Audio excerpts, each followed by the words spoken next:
Oke, Bismillahirrahmanirrahim. Assalamualaikum warahmatullahi wabarakatuh. Teman-teman, hari ini kita akan mempelajari tentang dasar-dasar pelaksanaan bimbingan kelompok. Nah, yang pertama, sebagai pengantar, dalam mata kuliah ini kita akan membahas tentang pelaksanaan, konsep dasar, dan juga tentunya praktek pelaksanaan bimbingan kelompok. Nah, di pertemuan hari ini, teman-teman akan mempelajari terlebih dahulu dasar-dasar dari bimbingan kelompok dan mengenali terlebih dahulu bagaimana atau apa itu bimbingan kelompok. Ini deskripsi dari mata kuliahnya, tugas-tugas yang perlu teman-teman lakukan dan juga perlu teman-teman pahami berkaitan seperti yang tadi sudah disampaikan, memahami bimbingan kelompok dan juga tahapannya, konsep-konsepnya, terus kemudian juga RPL-nya dan juga praktik pelaksanaannya. Nah, layanan bimbingan kelompok sendiri merupakan salah satu layanan dalam bimbingan dan konseling. Nah, ini adalah 10 layanan dasar dalam bimbingan dan konseling, dimulai dari layanan informasi, layanan orientasi, penempatan penyaluran, penguasaan konten, mediasi, konsultasi, advokasi, konseling individual, konseling kelompok, dan juga bimbingan kelompok. Jadi, layanan bimbingan kelompok ini merupakan salah satu dari 10 layanan dan merupakan salah satu layanan yang diberikan dalam setting kelompok. Nah, selanjutnya karena pelaksanaan bimbingan kelompok ini melibatkan suatu kelompok, maka kita perlu pahami terlebih dahulu nih, apa sih bedanya antara kelompok, kumpulan orang, dan juga kerumunan orang. Secara garis besar yang membedakan adalah dari tujuannya.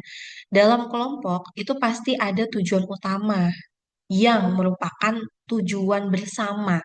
Jadi ingat tujuan bersama, bukan tujuan salah satu di antara orangnya atau hanya beberapa di antaranya. Sedangkan kalau kumpulan orang adalah orang-orang yang berada di suatu tempat yang sama dengan tujuan yang berbeda. Seperti misalnya di pasar, orang jajan, atau orang yang ada di suatu stasiun, atau misalnya di tempat-tempat umum lainnya. Mereka punya tujuannya masing-masing, tapi mereka berada di suatu tempat yang sama.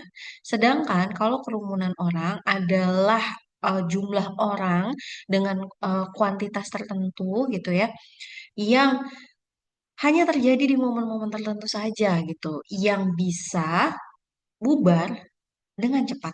Misalnya kerumunan orang yang melihat kecelakaan, kemudian demo, konser, dan lain sebagainya. Itu merupakan bagian dari kerumunan. Nah, selanjutnya, pada dasarnya, baik itu dari kerumunan orang atau maupun kumpulan orang, semua bisa jadi kelompok. Nah, apa saja kemungkinan poin-poin yang bisa menyebabkan mereka berubah jadi kelompok? Nah, dari adanya interaksi, kemudian adanya tujuan bersama, ada kepemimpinan, ada ikatan emosional, dan juga adanya norma yang dianut. Jadi kalau dari kerumunan tersebut, dari kumpulan orang tersebut, mereka semakin meningkat intensitas interaksinya, kemudian adanya pemimpin yang mengatur dan mengelola, maka dari kerumunan dan juga kumpulan orang tersebut bisa berubah menjadi kelompok. Nah, pada dasarnya kelompok adalah orang yang orang-orang gitu ya, sekumpulan orang yang mereka punya tujuan yang sama, mereka melakukan interaksi dan juga mereka punya ikatan emosional. Pembentukan kelompok pada dasarnya nanti kita belajar ada cara sederhana dan cara rasional. Nah, ini mungkin nanti bisa dipelajari berkaitan dengan karakteristik kelompok yang baik dan juga kelompok yang kurang baik.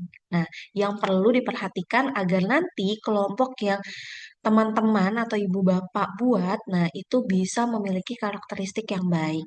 Nah, dalam pelaksanaan bimbingan kelompok, ada dua pilihan dalam menentukan kelompoknya nih. Ada secara rasional dan juga secara sederhana. Di sini merupakan pembentukan kelompok dengan cara sederhana, seperti cap cip-cup, menghitung angka dari 1 sampai 5, kemudian nanti yang nomornya sama itu jadi satu kelompok, atau langsung dibagi berdasarkan absen, atau misalnya yang duduk berdekatan itu langsung satu kelompok. Nah, Itu secara sederhana. Boleh nggak? Ya nggak ada yang ngelarang. Tapi dalam pelaksanaan bimbingan kelompok ini ada cara yang lebih rasional. Ada cara yang lebih bisa dipilih gitu. Agar apa? Agar topik bahasan yang ditentukan juga sesuai dengan kebutuhan, agar dinamika kelompok tersebut juga bisa lebih aktif, lebih bagus gitu ya. Nah, secara rasional ini dibagi berdasarkan apa? Dengan pertimbangan jenis kelamin. Jadi, kalau di dalam suatu kelas ada jenis kelamin laki-laki dan perempuan, jangan yang laki-laki dibikin sendiri satu kelompok, yang perempuan dibikin sendiri satu kelompok, tidak. Tapi dibaurkan dengan jumlah komposisi yang sesuai. Kalau ternyata nggak ada, ya nggak masalah gitu. Kemudian, dari kemampuan akademiknya.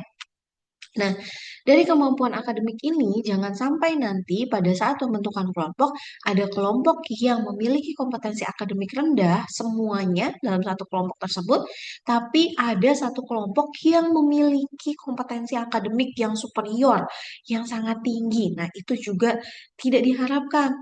Jadi harus di-mix tuh, harus balance antara yang kompetensinya superior sama yang kompetensinya eh, kurang dari itu.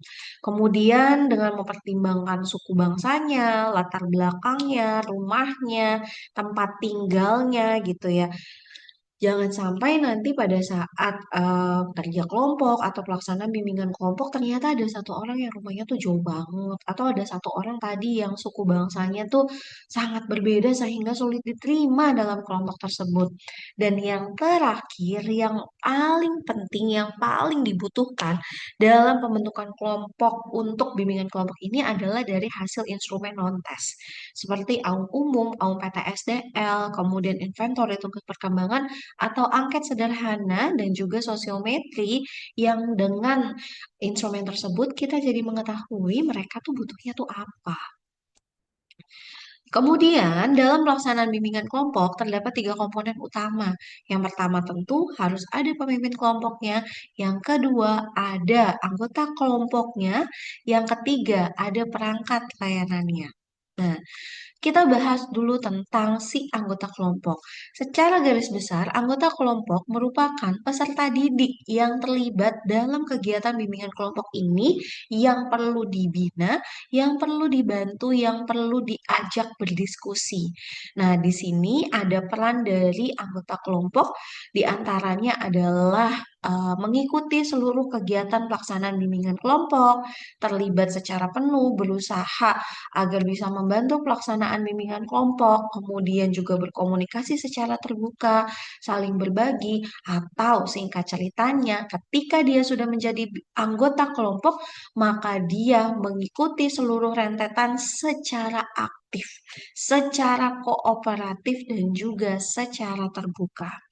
Nah, selanjutnya pemimpin kelompok. Siapa itu pemimpin kelompok? Pemimpin kelompok adalah si konselornya atau orang yang nantinya akan mengatur jalannya pelaksanaan bimbingan kelompok tersebut. Nah, di sini adalah peran-peran dari pemimpin kelompok, berusaha mengarahkan anggota kelompok, menjelaskan, memberikan refleksi, kemudian juga sebagai penengah, sebagai penjelas, kemudian juga sebagai pengatur lalu lintas dalam pelaksanaan bimbingan kelompok. Jadi, dalam bimbingan kelompok tersebut asik atau enggak, semuanya bergantung dari pemimpin kelompoknya.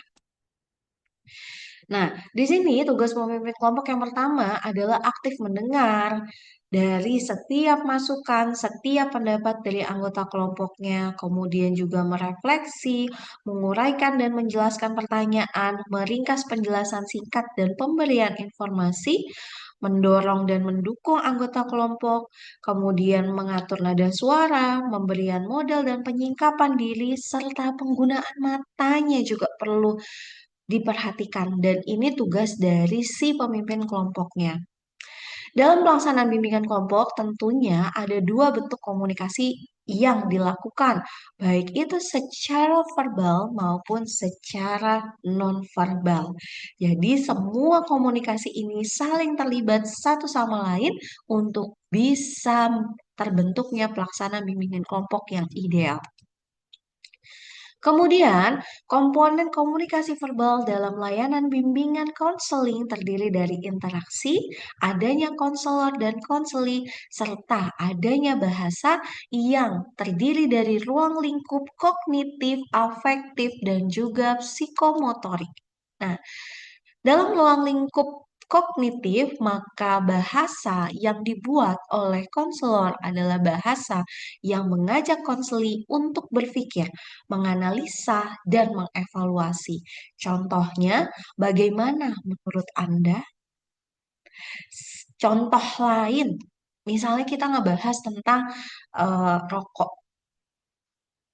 Kira-kira jika ada orang yang menolak untuk berhenti merokok, bagaimana kesehatannya? Nah, itu adalah contoh-contoh dari bahasa kognitif. Selanjutnya, dalam ruang lingkup afektif, bahasa seorang konselor diharapkan bisa memberikan informasi tentang merasakan apa yang sedang dirasakan oleh konseli. Jadi ketika merefleksikan atau memberikan tanggapan terhadap respon si konseli atau anggota kelompok, baik itu secara sikap maupun secara perasaan, kita bisa menyampaikannya. Sebagai contoh, saya merasakan kesedihan yang Anda rasakan. Wah, kalau kayak gitu berarti saat-saat tersebut merupakan saat yang sangat menyakitkan untuk Anda. Bagaimana Anda menyikapinya? Itu juga merupakan bahasa dari afektif. Yang terakhir, secara psikomotorik, bahasa yang disampaikan oleh konselor adalah bahasa yang mampu membuat si konselinya atau anggota kelompoknya bisa berubah dalam upaya dan tujuan si bimbingan kelompoknya. Jadi jika sebagai contoh tadi, di bimbingan kelompok ini diharapkan anggota kelompoknya bisa berhenti ngerokok atau misalnya menghindari merokok. Nah, maka dalam pelaksanaan tersebut, konselor perlu menyampaikan dan memberikan afirmasi. Sebagai contoh, semoga dengan terlaksananya bimbingan kelompok ini, teman-teman bisa lebih menyadari tentang pentingnya menjauhi rokok. Atau harapan saya, pembahasan bimbingan kelompok hari ini bisa membuat teman-teman lebih tersadar akan pentingnya menjauhi diri dari rokok atau juga menyadari kerusakan-kerusakan yang akan terjadi dari penggunaan rokok tersebut. Atau juga, nah, komitmen yang tadi sudah teman-teman sampaikan, semoga dilaksanakan dengan sesungguhnya dan bukan hanya janji semata saja pada saat di sini. Dan dalam penyampaian bahasa tersebut tentu ada kriterianya dan ada poin-poin yang perlu disampaikan. Baik itu yang baik, yang ideal maupun yang non-ideal. Mungkin nanti teman-teman bisa pelajari sendiri dari susunan kata dan kalimat yang boleh dan tidak boleh disampaikan dalam poin-poin ini. Ini bahasa yang boleh dan gak boleh. Secara garis besar, bahasa yang baik digunakan adalah bahasa yang lebih menunjukkan empati, bahasa yang lebih menunjukkan afirmasi positif, bahasa yang tidak menghardik, bahasa yang tidak menjudgment, bahasa yang juga tidak menyudutkan dari anggota kelompoknya, atau bahkan bahasa yang memaksa dan merendahkan anggota kelompoknya. Ini bahasa yang diharapkan dari seorang konselor. Persuasif, mengajak, tegas, tapi tetap beretika. Ini contoh-contohnya mungkin nanti teman-teman bisa pelajari kembali. Salah satu di antaranya adalah yang gak boleh disampaikan dengan menggunakan kata seharusnya. Kenapa? Karena dalam bimbingan dan konseling, konselor tidak pernah salah dan konseli tidak pernah salah dan konselor tidak boleh memaksakan kehendaknya. Sehingga penggunaan kata seharusnya tidak diharapkan dalam pelaksanaan bimbingan kelompok maupun konseling lainnya ya. Nah, ini contoh-contohnya.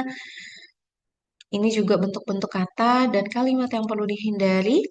Nah, selanjutnya, dalam komunikasi nonverbal secara garis besar seluruh anggota tubuh, ekspresi mata, dan juga intonasi, serta artikulasi yang disampaikan oleh konselor itu sangat diperhatikan oleh si konselingnya dan merupakan penyampaian informasi. Secara verbal dan juga nonverbal, komunikasi ini disampaikan atau terjadi secara dua arah. Nah, selanjutnya, isyarat tubuh yang disampaikan oleh si konselor itu akan terbaca oleh si konseli dan juga isyarat tubuh yang diberikan oleh si konseli juga akan terbaca oleh konselor dan juga anggota kelompok yang lainnya. Lewat nih. Hmm. Nah, kenapa bahasa nonverbal juga penting untuk dipertimbangkan dalam pelaksanaan bimbingan kelompok ini? Karena ternyatanya secara fakta orang lebih fokus 65% dari nonverbal dibandingkan verbal yang hanya 35%. Sehingga dalam bentuk komunikasi orang akan cenderung lebih memperhatikan mimik wajah, kemudian intonasi suara, artikulasi suara, cara duduk, kemudian juga bahasa gerak tubuh yang lainnya. Dan ini yang perlu teman-teman tata dalam pelaksanaan bimbingan kelompok sebagai seorang konselor. Seperti kaitannya dalam budaya, kenapa tadi dalam kelompok juga perlu dipertimbangkan suku budaya? Karena ternyata nih penggunaan simbol-simbol tertentu atau cara duduk teman-teman itu juga bisa memberikan nilai dan arti tersendiri. Seperti di daerah atau di beberapa negara lain ternyata dengan kode begini aja itu udah artinya beda-beda. Apalagi posisi duduk, ketegapan, kemudian cara pandang dan menatap itu juga bagian dalam nonverbal yang bisa diartikan secara berbeda-beda dari tiap-tiap daerah dan tiap-tiap orang. Kemudian, selain itu, tugas dari pemimpin kelompok adalah aktif mendengar. Nah, aktif mendengar di sini tidak hanya mendengarkan, tapi juga melihat si anggota kelompoknya yang sedang berbicara dan fokus untuk bisa memahami isi dari apa yang disampaikan. Dan kemudian selain itu kita juga mengatur nada suara seperti pengaturan bunyi, terus juga kita menyesuaikan energi kelompoknya, kita juga menyesuaikan ukuran kelompoknya. Yang pertama pengaturan bunyi.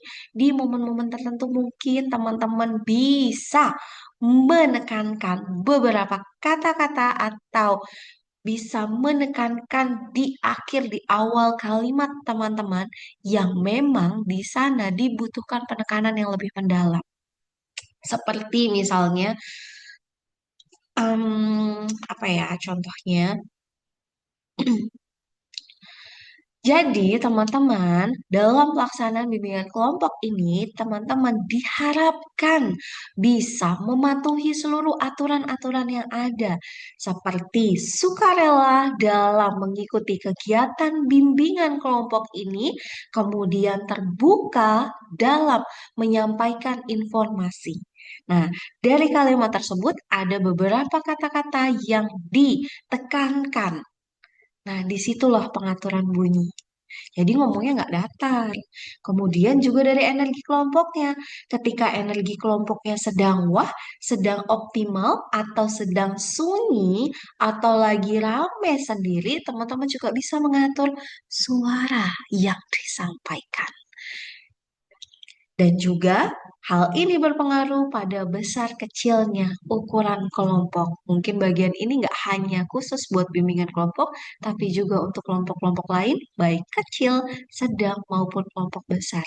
Nah, dalam pengaturan nada suara, ternyata Meskipun intonasi suara itu masuk dalam nonverbal, nah intonasi suara memegang peranan tersendiri dalam informasi yang disampaikan dan ketika orang berbicara, ternyata orang lebih percaya kalau kita ngomongnya pakai intonasi atau pakai nada yang berbeda-beda. Begitu juga dengan ekspresi wajah dan juga gerak tubuh yang lainnya yang akan lebih membantu kita untuk bisa meyakinkan dan menyampaikan informasi kepada lawan bicara kita atau ketika di sini kepada anggota kelompok. Karena ternyata kalimat yang disampaikan cuma 7% doang dilihatnya. Nah, kemudian penggunaan mata. Penggunaan mata ini merupakan jendela hati, katanya kan. Nah, penggunaan mata ini juga bisa memberikan informasi dan menunjukkan seberapa besar keterlibatan kita terhadap orang yang sedang berbicara dan juga terhadap anggota kelompok lainnya. Nah, di sini terlihat beberapa contoh bagaimana cara orang menatap. Nah, dalam pelaksanaan bimbingan kelompok ini harapannya teman-teman bisa menatap anggota kelompoknya secara terbuka dan welcome seperti halnya foto yang di sini. Tidak seperti ini dan juga tidak seperti ini. Nah, dari tatapan mata tersebut, dari kontak mata, ternyata kita nggak boleh lihat bagian-bagian lain atau lihat bagian-bagian tertentu, apalagi kalau si anggota kelompoknya itu sedang berbicara. Maka di sini area yang boleh dilihat, boleh ditatap itu cuma di pas foto doang. Kayak yang ada di samping ini. Kenapa yang lain nggak boleh? Takut risih. Nah, intinya, semua yang ada pada diri kita dalam pelaksanaan bimbingan kelompok ini itu semua pasti dinilai. Biar apa? Biar memunculkan yang namanya dinamika kelompok. Nah, apa itu dinamika kelompok? Dinamika kelompok adalah kekuatan yang mendorong kehidupan dari kelompok tersebut. Jadi sepi, ramenya kelompok itu tergantung dari si dinamikanya. Nah, dinamika ini tergantung dari mana? Tergantung dari peran dan tugas pemimpin kelompoknya dan juga dari anggota kelompoknya. Nah, selanjutnya nih teman-teman, teman-teman juga perlu memahami apa itu bimbingan kelompok. Nah, mungkin teman-teman belum pernah tahu, belum pernah kebayang apa itu pelaksanaan bimbingan kelompok. Apa sih bimbingan kelompok? Nah, secara garis besar, bimbingan kelompok adalah salah satu layanan dari bimbingan dan konseling yang diberikan dalam setting kelompok atau pada beberapa orang atau sejumlah orang dengan memanfaatkan dinamika kelompok untuk membahas topik-topik yang sedang hangat diperbincangkan. Nah, bentukannya seperti pada gambar. Nanti kita berdiskusi sama-sama. Selanjutnya, ketentuan bimbingan kelompok ini, satu, topik yang dibahas bukanlah topik yang merupakan masalah pribadi. Jadi topik yang dibahas itu wajib yang sifatnya umum yang merupakan permasalahan oleh banyak orang. Seperti bahas tentang permasalahan banjir, kemudian bahas juga tentang manajemen diri, bahas pengaturan diri, bahas self control dan lain sebagainya. Jumlah pelaksanaan anggotanya minimal 8 orang, maksimal 12 orang. Dengan bentuknya ada topik tugas, di mana pada bimbingan kelompok ini, topik yang akan dibahas itu ditentuin nih sama kita, sama si anggota kelompok, sama si pemimpin kelompoknya. Jadi hari ini kita mau bahasnya tentang apa, itu udah ditentuin. Yang kedua, ada kelompok bebas, yang topik bahasannya baru ditentukan pada saat pelaksanaan kesepakatan sama anggota kelompok. Nah, kemudian kenapa tadi harus ada yang namanya dinamika kelompok? Karena dinamika kelompok merupakan jiwanya dan yang menghidupkan si kelompok tersebut serta mendorong agar kelompok tersebut bisa hidup. Nah, selanjutnya bimbingan kelompok juga bisa digunakan sebagai media untuk penyampaian informasinya. Nah, ini penjelasan yang tadi terkait dengan kelompok tugas dan juga kelompok bebas. Nah, topik bahasan yang bisa dipilih, yang bisa diambil dalam pelaksanaan bimbingan kelompok, yang pertama, masalah umum yang sedang up to date, tapi bukan bersifat informasi aja. Contohnya gimana? Contohnya, kayak beasiswa, itu lebih cenderung hanya sekadar informasi. Sehingga mending nggak usah pakai layanan bimbingan kelompok nggak sih? Pakai aja layanan yang lain seperti layanan informasi atau layanan penguasaan konten.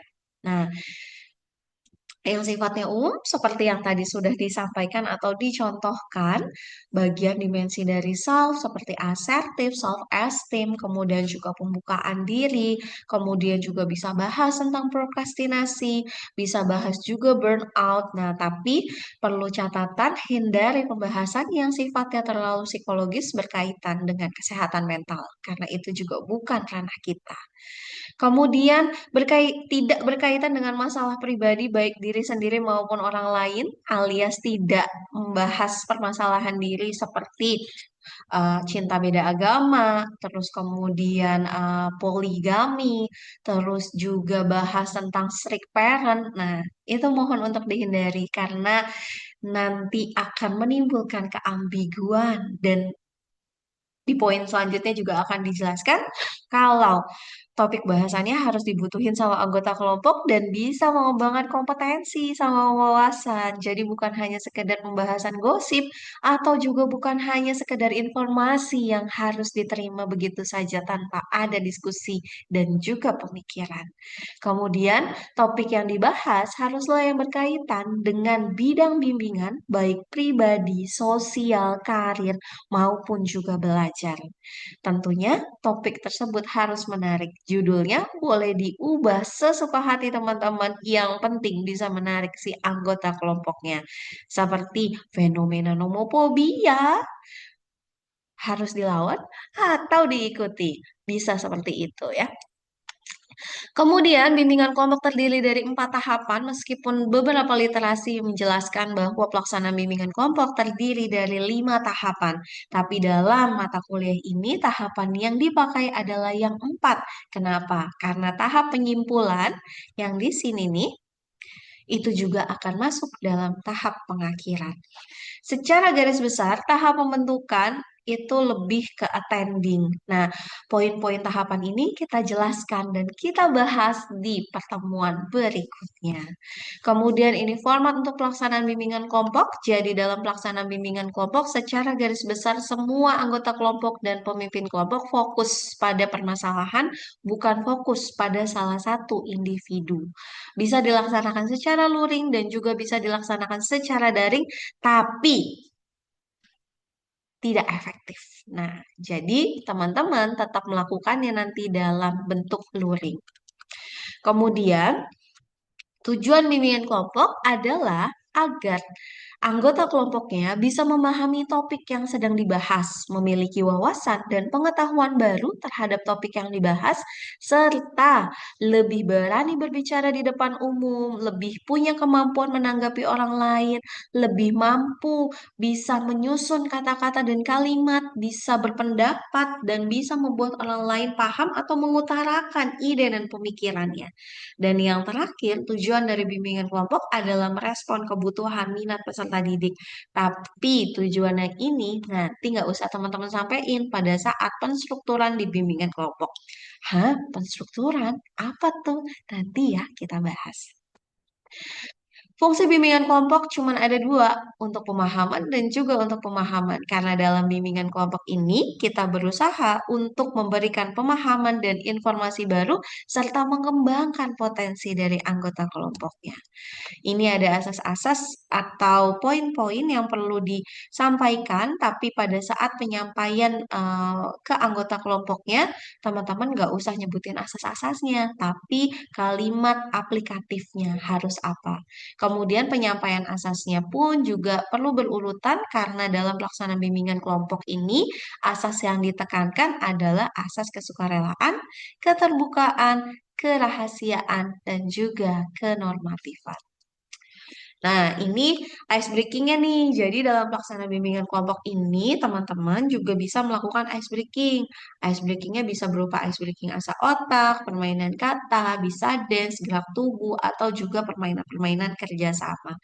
Bisa silakan dicari, silakan difikirkan kira-kira mau yang mana. Ini evaluasinya dalam pelaksanaan bimbingan kelompok, harapannya bisa mencapai UCA, Understanding, Comfort, and Action, dan juga waktu pelaksanaannya bisa segera, langsung, at the time, waktu selesai langsung dikasih evaluasi, atau bisa juga penilaian jangka pendek dalam kurun waktu 1 bulan, atau juga penilaian jangka panjang dalam waktu 1 semester atau 1 tahun, tapi 1 tahun jarang ya. Unsur yang dinilai keterlibatannya atau partisipannya, komitmennya, kemampuan, dan juga perubahan sikapnya. Nah, langkah-langkah pelaksanaan bimbingan kelompoknya kita bahas nanti karena nanti kita juga akan menyampaikan kalimat-kalimat yang perlu disampaikan seorang pemimpin kelompok. Nah, jadi buat yang kali ini sampai di sini dulu teman-teman. Terima kasih. Wassalamualaikum warahmatullahi wabarakatuh.